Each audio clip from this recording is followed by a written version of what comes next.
वेद प्रेमियों, सुधीर श्रोताओं, संप्रति हम सब ऋग्वेद के प्रथम मंडल के 163वें सूक्त के 5वें मंत्र की व्याख्या में प्रवेश करने जा रहे हैं। यह मंत्र त्रिष्टुप नामक छंद में निबद्ध है। मंत्र दृष्टार्ष हैं दीर्घतमावचत है और देवता है अश्व। शीर्षक है इस मंत्र का, यज्ञ कर्म में मन रूपी अश्व का शोधन हो। अब सर्वप्रथम संबंधित मंत्र का पाठ हो जाए।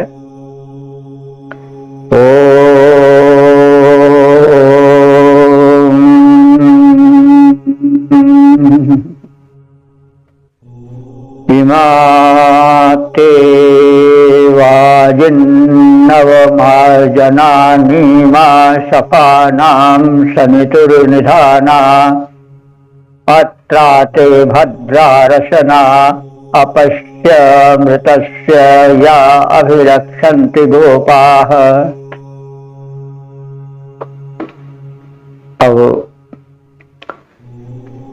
संबंधित मंत्र का शब्दार्थ भावार्थ आदि से परिचय प्राप्त करें।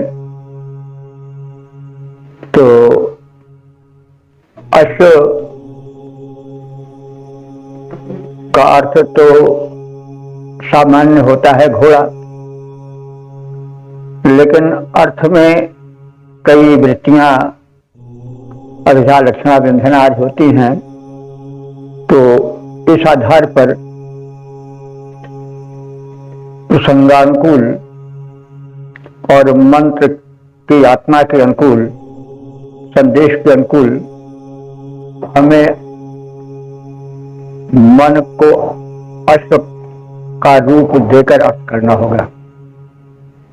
अश्व बड़ी तीव्र गति वाला होता है, बलवान होता है। वह हमें अपने गंतव्य तक पहुंचाने वाला होता है। मन भी वैसे ही है। तो इसलिए यज्ञ कर्म से हम मन को नियंत्रित करें।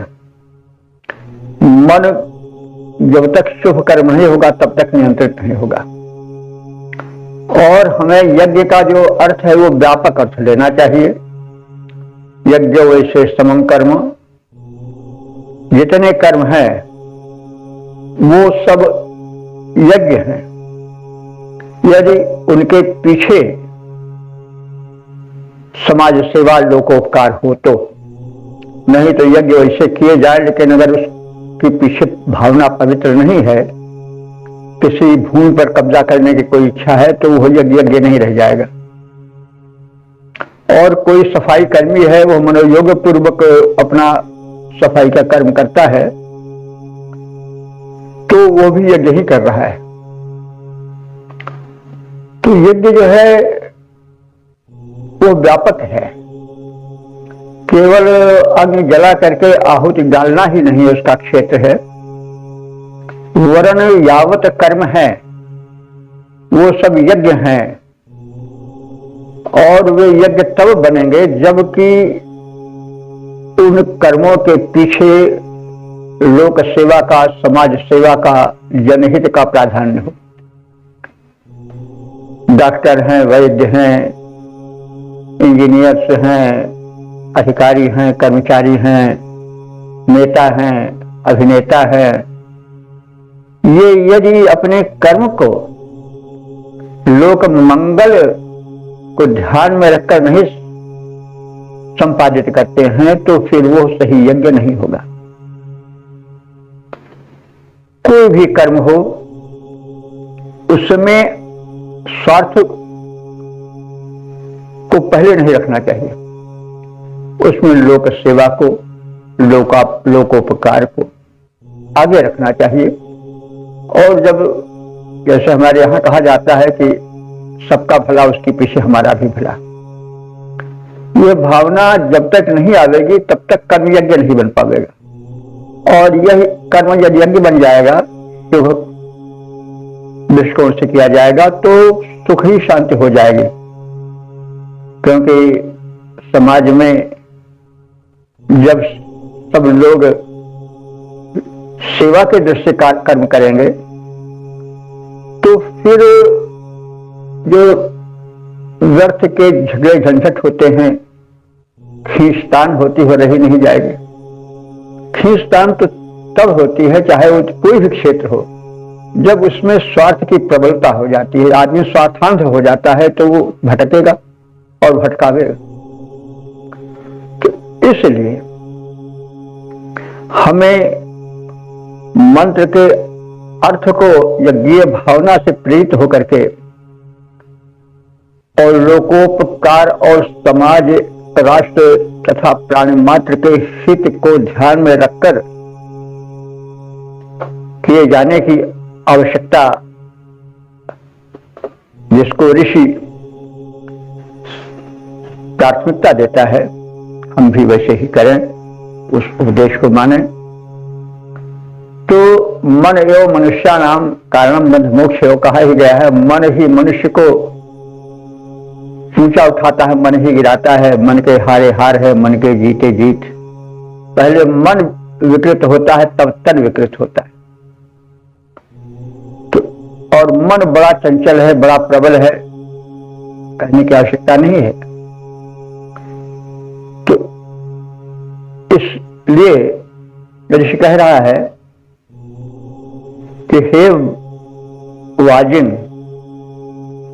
हे मन रूपी अश्व, तुम यज्ञीय हो, अर्थात पूजनीय हो, क्योंकि तुम्हारा उद्देश्य उच्च कोटि का है, उत्तम है। ते इमा अवमार्जनानी, ये जो कार्य तुम कर रहे हो संकल्प बल से, ये सब अवमर्जनानी माने शोधक हैं। इनके द्वारा तन मन शुद्ध होगा और समाज का जो वातावरण है वो भी शुद्ध होगा और सृष्टि शोधन की ओर, स्वच्छता की ओर, पवित्रता की ओर चलेगी। सनिति हु माने यज्ञ संबंधी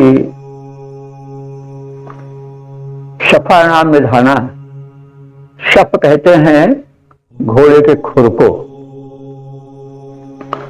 तो घोड़े का खुर अब मन के अर्थ में लिया जाएगा कि जहां तुम अपना चरण टिकाते हो, यानी जिस कर्म को करने के लिए कटिबद्ध हो जाते हो, वो हो निधाना। निधान माने ऐश्वर्य की खान हो जाता है।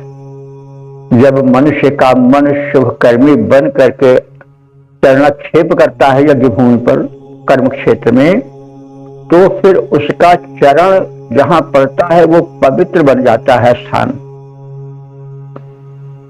आगे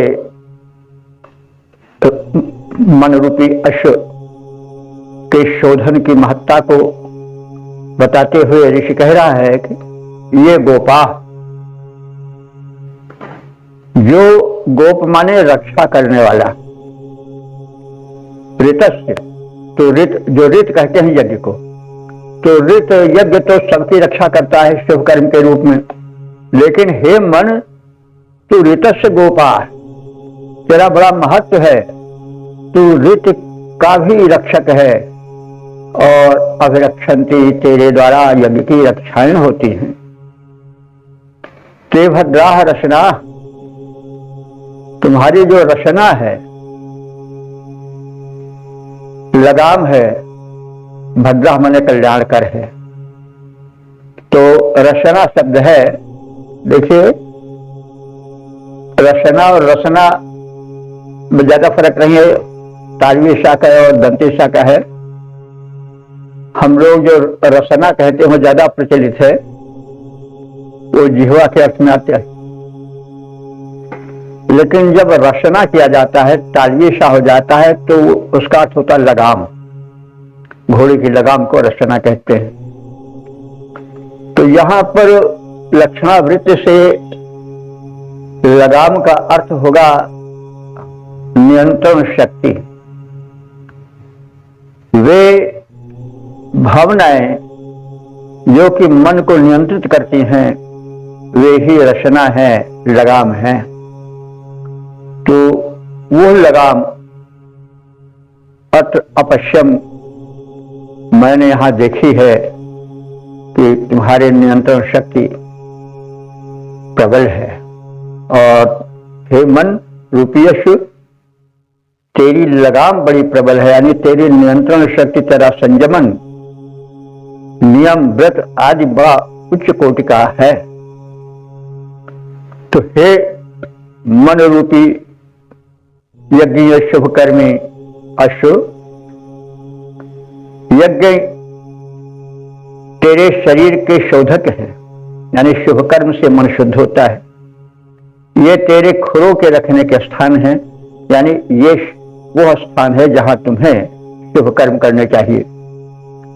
यज्ञ सबका रक्षक है, लेकिन हे मन, तुम जब शोधित हो जाते हो यज्ञ कर्म से, तो तुम उस यज्ञ के भी रक्षक बन जाते हो, तुम्हारी महत्ता और बढ़ जाती है।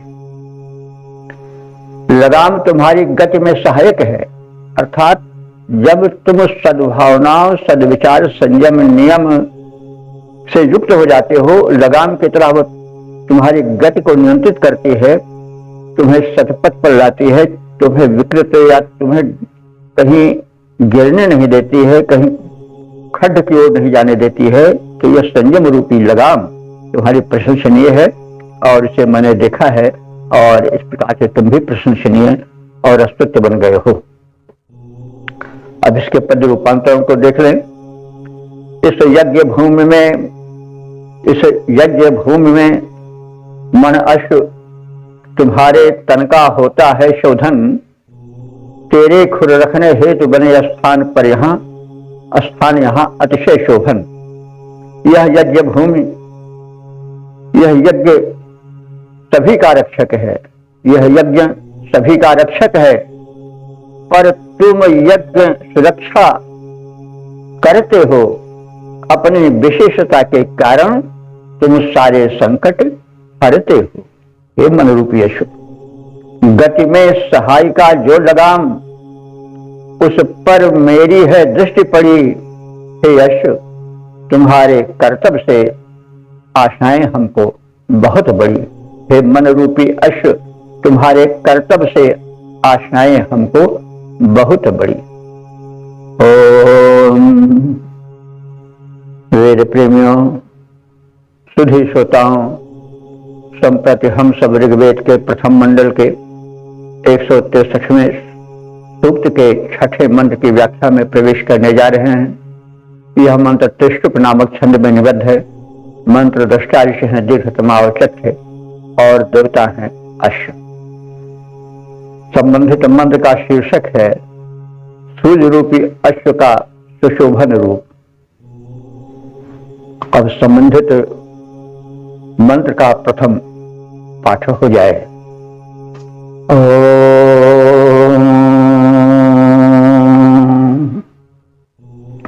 आत्मानं ते मनसा राध जान्नमो दिवा पतयन्तं पतंगम्। ओम आत्मानं ते मनसा राध जानामो दिवा पतयन्तं पतंगम्। चिरो अपश्यं पथिः सुगेभिर्रेणुभिर्जेहमानं पतत्री। शब्दार्थ भावार्थ अच्छे परिचय प्राप्त करें। तो प्रस्तुत ऋचा में या मंत्र में सूर्य को एक प्रबल अश्व रूप में माना गया है, और सूर्य सबसे बड़ा यज्ञ करता है, क्योंकि सूर्य का सारा कर्म यज्ञ होता है, लोकोपकार में होता है। सूर्य अनवरत जलता रहता है, सूरज ऋतु जलता रह लाखों की रोशनी के लिए लाखों के पथ प्रशस्त करने के लिए। तो सूर्य तो सबसे बड़ा यज्ञ पुरुष है और सूर्य की ही महिमा का गुणगान सर्वत्र सभी धर्मों में हुआ है।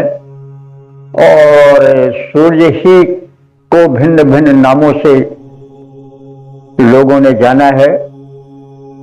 देवत्व का सर्वोपम अधिष्ठान सूर्य है।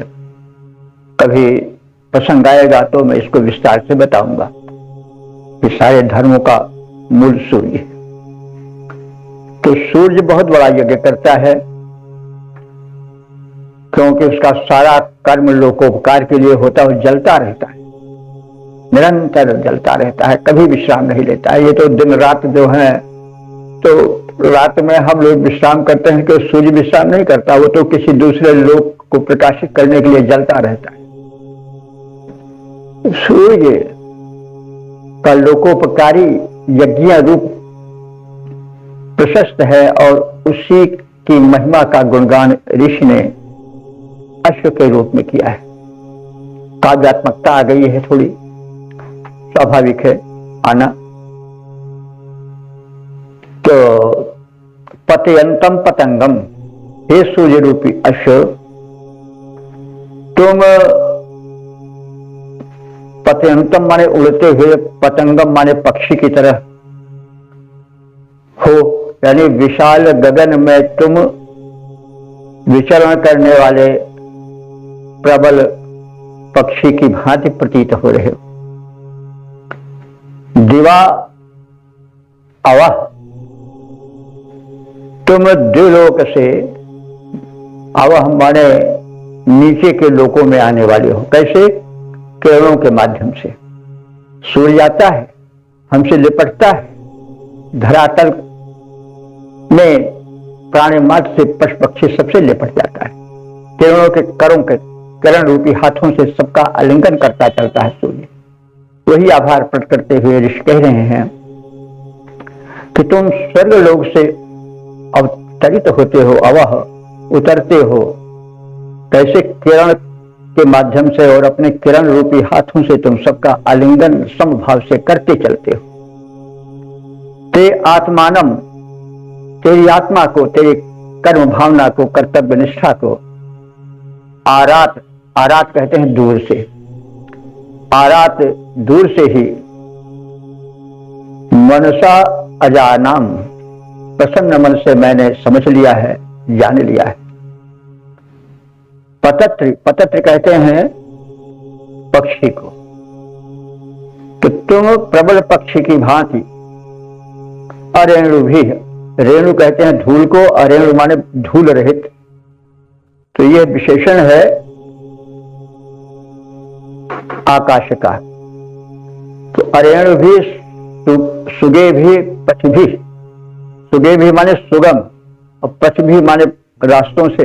तो तुम गगन के, अंतरिक्ष प्रदेश के धूल रहित प्रदेश से, मार्गों से गमन करने वाले हो। अरेणु भी, सुने भी, पच भी, यानी धूल रहित सुगम गमनशील मार्गों से गगन के तुम विचरण करते रहते हो।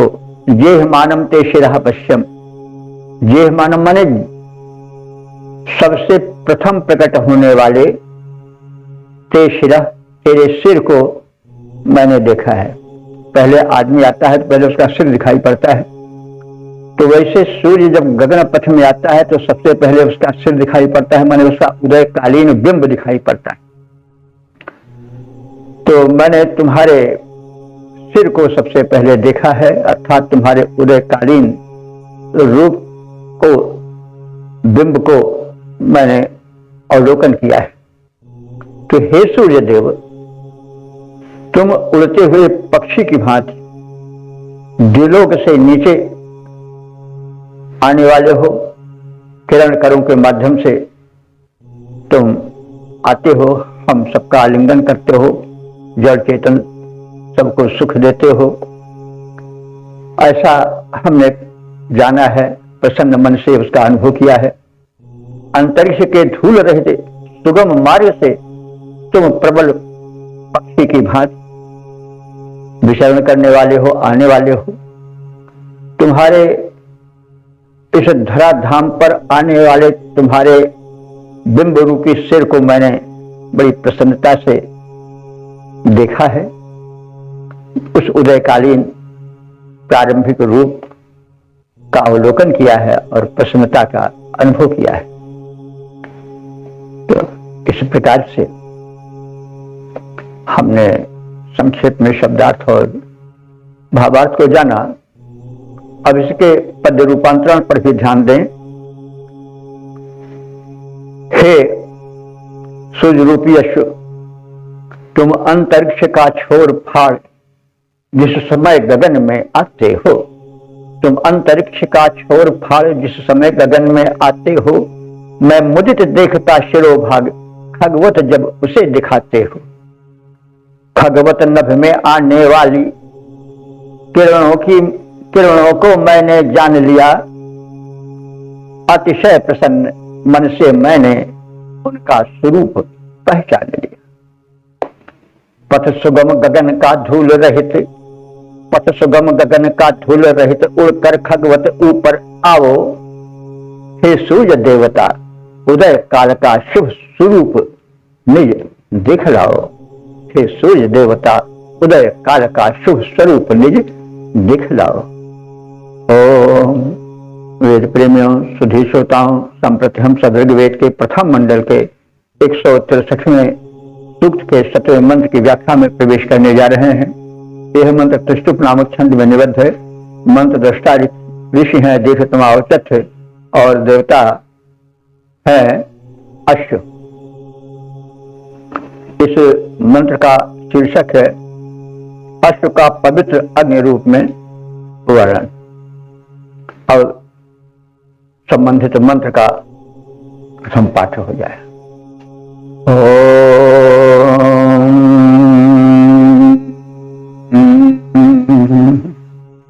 अत्राते रूपमुत्तमं पश्यं जिगीषमाणमिष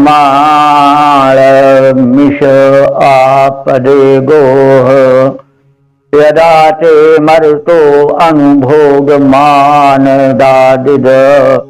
ग्रसिष्ठ ओषधीरजीगः। शब्दार्थ भावार्थ आज से परिचय पाएं।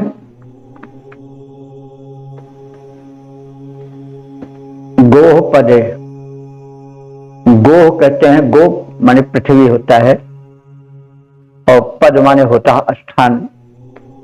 तो गोह पदे पृथ्वी है जो तुम्हारे बैठने के लिए, आहुति ग्रहण करने के लिए हे अग्नि तो जो स्थान बनाया गया है वो वेदी है। यानी इसमें ये बताया गया है कि अग्नि रूपी अश्व पहले यज्ञवेदी में प्रकट होते हैं, फिर उसके पश्चात वो हव्य द्रव्य का भक्षण करते हैं और प्रसाद रूप में उसके पश्चात सब लोग प्राप्त करते हैं। तो अश्व चारा खाता है जैसे, वैसे अग्नि जो है वो हव्य द्रव्य को भक्षण करते हैं और उसका जो उच्छिष्ट माने जूठन रह जाता है उसको प्रसाद रूप में सभी लोग पा करके प्रसन्न होते हैं। तो अब यहां पर अश्व को अग्नि कहा गया है। तो अग्निर्वा अश्व ऐसा शतपथ ब्राह्मण में उल्लेख है। तो अग्नि को अश्व भी कहा जाता है। तो यहां पर उस अश्व को अग्नि से जोड़ करके अर्थ किया गया है और उस यज्ञाग्नि रूपी अश्व की महिमा का उद्घाटन इस रूप में किया गया है कि जब अग्नि रूपी अश्व हव्य द्रव्य रूपी चारे को खा लेता है तो जो उसका जूठन बचता है उसी को प्रसाद रूप में अन्य लोग भी ग्रहण करते हैं।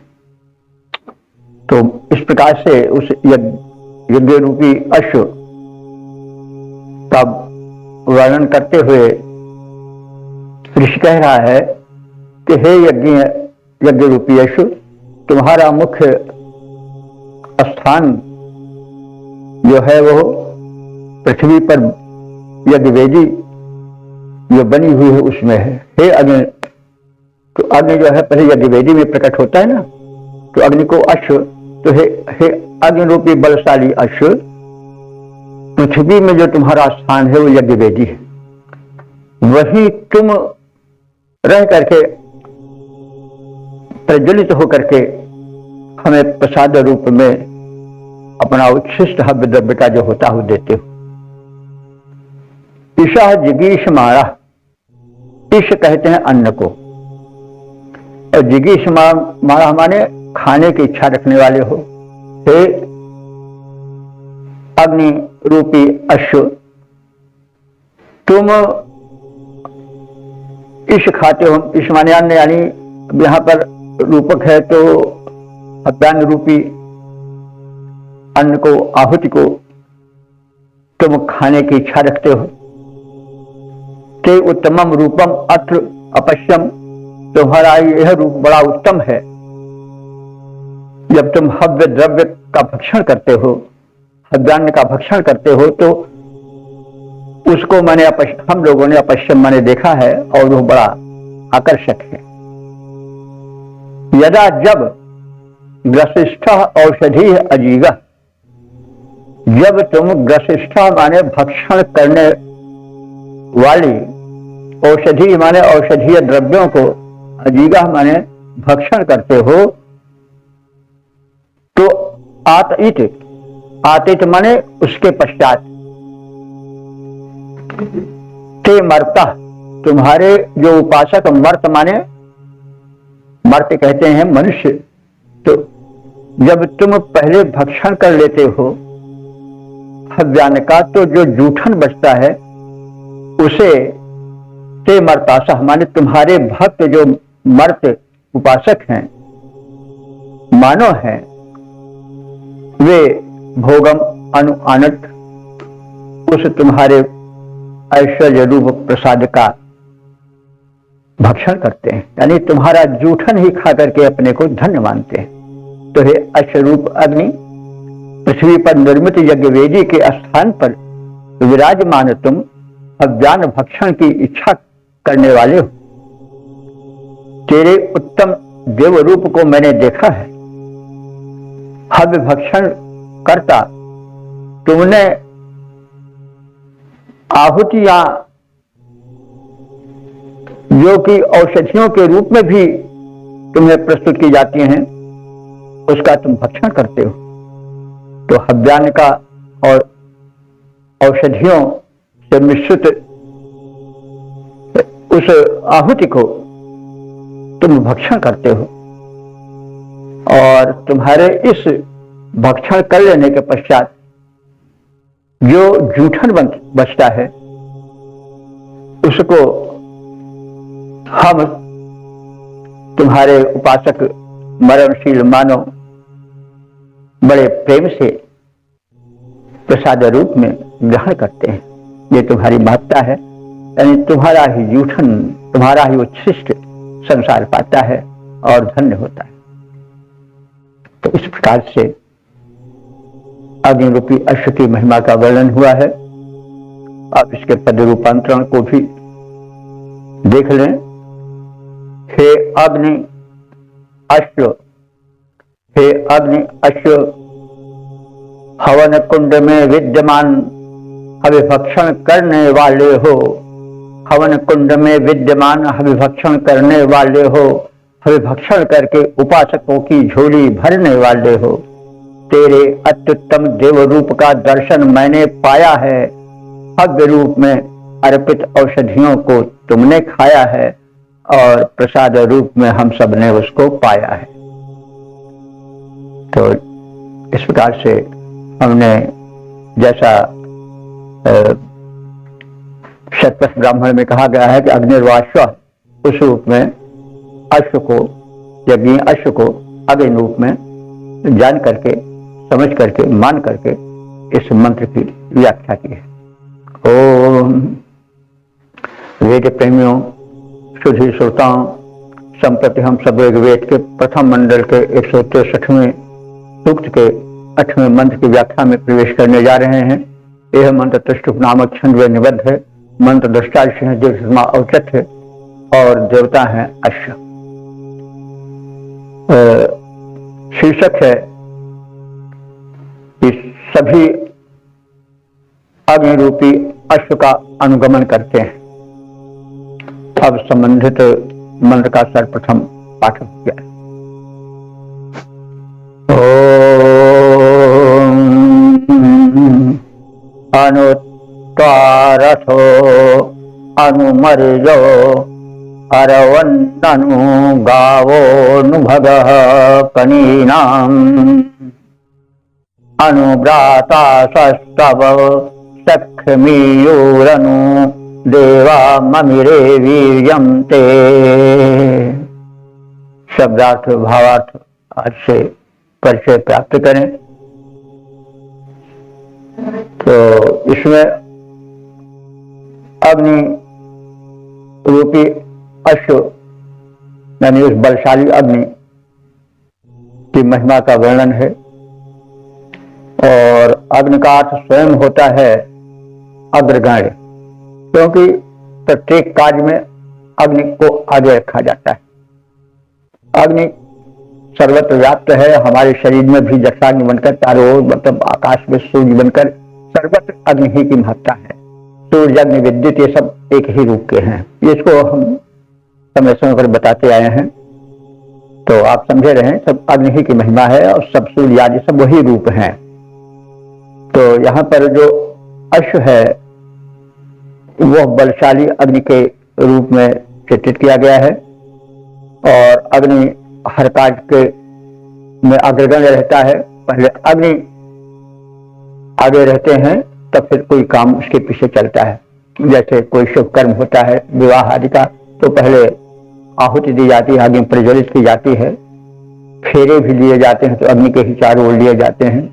इसके अतिरिक्त और नहीं तो कोई शुभ कर्म होता है, कोई जलसा उत्सव होता है, तो वहां पर भी पहले दीप प्रज्वलन होता है, तो भी अग्नि ही का तो रूप है। दीपक में जो जलता है तो दीपक प्रज्वलन होता है, वो भी अग्नि का ही एक रूप है। तो इस प्रकार से अग्नि के पीछे सारे शुभ कर्म चलते हैं। यह इस मंत्र में बताया गया है। अरवन वैसे जैसे हम पिछले भी मंत्रों में कहे आए हैं कि अरव माने घोड़ा होता है। अरवन उसका संबोधन वाला रूप है। तो अरव घोड़ा इसलिए कहा जाता है, बड़ा गतिशील होता है। अग्नि भी बड़ी गतिशील होती है, अग्नि का भी रूप बड़ा गतिशील होता है और वो फैलने लगता है, चलने लगता है सब। तो उसको कोई रोक नहीं पाता है और उसकी किरणें और किसी भी रूप में हो बड़ी तेजी से आगे बढ़ती हैं। तो इसलिए अरवन माने गतिधारी हे अग्निदेव और अग्नि रूप अश्व त्वा अनुरथा, तुम्हारे पीछे पीछे रथ चलते हैं। अनुमाने पीछे रथ, तुम्हारे पीछे रथ चलते हैं। इसका मतलब हुआ कि रथ पर सवार लोग जो बड़े ही महत्वपूर्ण और उच्च कोटि के माने जाते हैं, वो भी तुम्हारे पीछे पीछे ही चलते हैं। और गावह अनु, गावह माने गायें भी तुम्हारे पीछे पीछे चलती, यानी जब तुम प्रसन्न होते हो तो तुम्हारे पीछे गायें भी चल करके अपनी उपलब्धि कराती हैं। तो गायें जो कि सबसे बड़ा धन माना जाता था वैदिक युग का, तो और रथ जो थे वो मतलब रथ सवार, रथी से मतलब है, तो बड़े महत्वपूर्ण व्यक्ति होते थे। तो उस रथ वाले भी तुम्हारा अनुगमन करते हैं, तुम्हारे पीछे चलते हैं। और जो गायें हैं, गोधन है, वो भी तुम्हारे पीछे चलता है। कनी नाम भगह अनु, सौभाग्यवती, कनी नाम माने कन्या, जो सौभाग्यवती कन्याओं का सौभाग्य है वो भी तुम्हारे पीछे पीछे चलता है। यानी जब कन्या का विवाह होता है तो अग्नि प्रज्वलित होती है, फेरे लिए जाते हैं, तो ही पीछे पीछे चलना हुआ। तो हे अग्नि रूपी अश्व, तुम्हारे पीछे पीछे कन्याओं का सौभाग्य चलता है। व्रातासह अनु, व्रातासह मैंने व्रतशील मनुष्य तेरे अनु पीछे चलते हैं, यानी पहले व्रतशील व्यक्ति अग्नि प्रज्वलित करते हैं, धूप दीप आदि जो कुछ हवन आदि सब होता है अग्नि के माध्यम से ही तो होता है। तो तब सक्षम युह, वे व्रतशील व्यक्ति भी तुम्हारे सक्षम माने मैत्री के युह माने इच्छुक होते हैं और तुम्हारे मैत्री के पीछे पीछे चलते हैं, तो तुम्हारी मैत्री की कामना करते हैं। युह की धातु गमनार्थक होती है। तो जो व्रतधारी व्यक्ति हैं वो भी तुम्हारा अनुगमन करते हैं, यानी तुम्हें आगे रखते हैं दीप प्रज्वलन आदि रूप में, हवन आदि रूप में, तात्पर्य जिसका यही हुआ। देवा अनु, और जो देवगण हैं वो भी तुम्हारे पीछे चलते हैं, तुम्हारा अनुगमन करते हैं। ते वीर्यम ममिरे, और तेरी शक्ति को वे नापते हैं, यानी थाह लेते हैं, और तुम्हारी शक्ति का थाह नहीं पाते हैं। जो दिव्य शक्तियां हैं वो भी तुम्हारा अनुगमन करती हैं और देवता तुम्हारे पीछे चलते हैं, वे तेरी शक्ति थाह लेते हैं, तुम्हारी शक्ति अथाह है इसलिए। तो हे गतिशील अग्नि रूप अश्व, तुम्हारी श्रेष्ठता के कारण तुम्हारे पीछे रथधारी रथी चलते हैं, गोधनधारी संपन्न व्यक्ति चलते हैं, तुम्हारे पीछे कन्याओं का सौभाग्य चलता है। व्रतशील साधक तेरी मैत्री की कामना करते रहते हैं और तुम्हारा अनुगमन करते हैं। देवता भी तुम्हारे पीछे चलते हुए तुम्हारी शक्ति की थाह लेते चलते हैं, तुम्हारी शक्ति अथाह है, अपार है।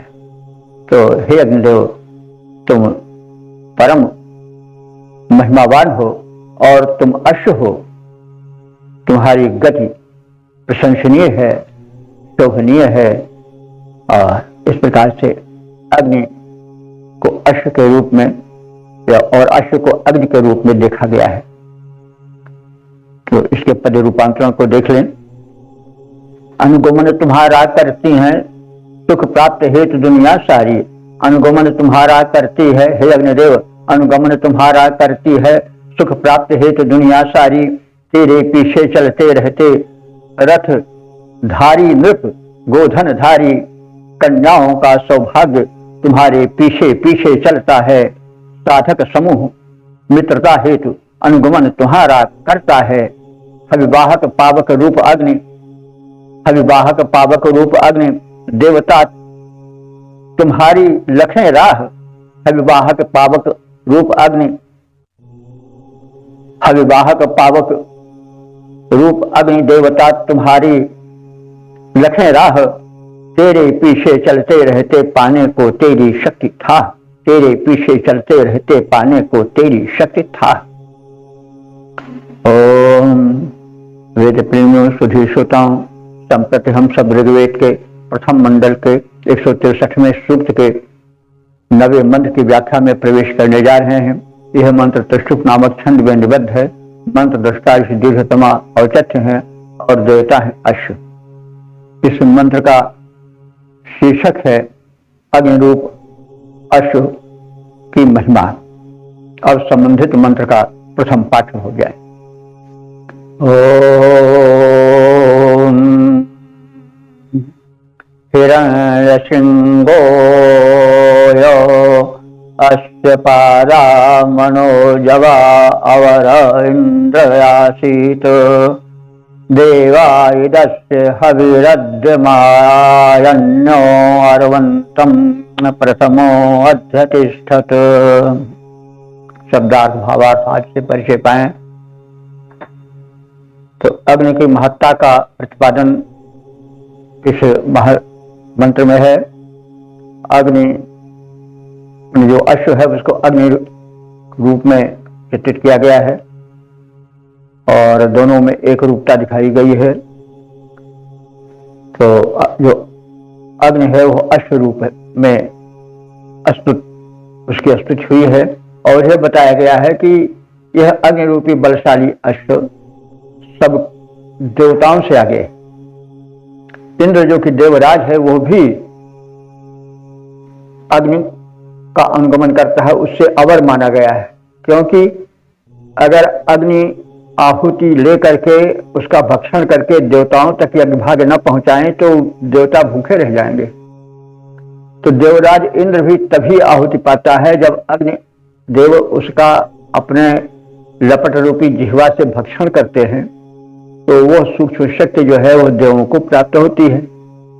तो इंद्र भी उच्छिष्ट ही अग्नि का पाते हैं। अगर अग्नि देवों को हव्य का भक्षण न दें, आहुति ग्रहण करके उसको उन तक न पहुंचाएं, तो वे बलहीन हो जाएंगे, शक्तिहीन हो जाएंगे। तो इसलिए अग्नि की महत्ता बहुत अधिक है। तो यही बात इसमें प्रतिपादित की गई है। और अग्नि को बताया गया है कि हे अग्नि रूपी यशु, तुम हिरण्य श्रृंग, तुम्हारी श्रृंग जो है वो सोने की है। तो यहाँ श्रृंग जो है लपटे हैं, वही श्रृंग होगी अग्नि की। तो जो अग्नि